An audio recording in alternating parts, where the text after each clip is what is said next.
తల్లికి వందనం. స్కూళ్లు తెరిసే లోపల ఎంతమంది పిల్లలుంటే అంతమంది పిల్లలకు 15,000 ఇచ్చే బాధ్యత మేము తీసుకుంటాం.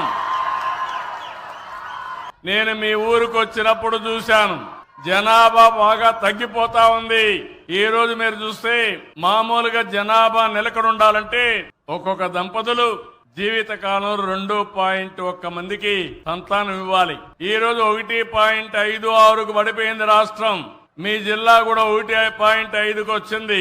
మీ గ్రామం చూస్తే ఇంకా అడ్వాన్స్డ్ గా ఉన్నారు, 1.4కు వచ్చేసారు.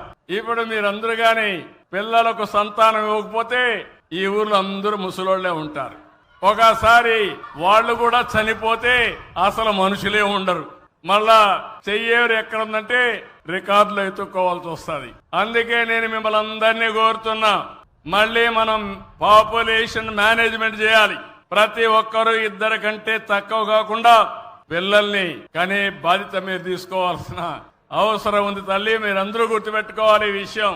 కొన్ని దేశాలు ఉన్నాయి, ఏజింగ్ ప్రాబ్లం అంటే వృద్ధుల సంఖ్య పెరిగింది, పిల్లల సంఖ్య తగ్గిపోయింది, పనిచేసే వాళ్ళ సంఖ్య తగ్గింది, పెన్షన్లు ఇవ్వాల్సిన వారి సంఖ్య పెరిగిపోయింది. దానివల్ల ఆ దేశాలు ఆర్థిక అభివృద్ధిలో ముందుకు పోలేకపోతున్నారు. మనం 2047 వరకు మన దేశంలో ఈ యొక్క అడ్వాంటేజ్ ఉంది. కానీ నార్త్ ఇండియా కంటే సౌత్ ఇండియా జనాభా బాగా తగ్గిపోయే పరిస్థితి వస్తా ఉంది. దీన్ని మనం దృష్టిలో పెట్టుకొని పనిచేయాల్సిన అవసరం ఉంది.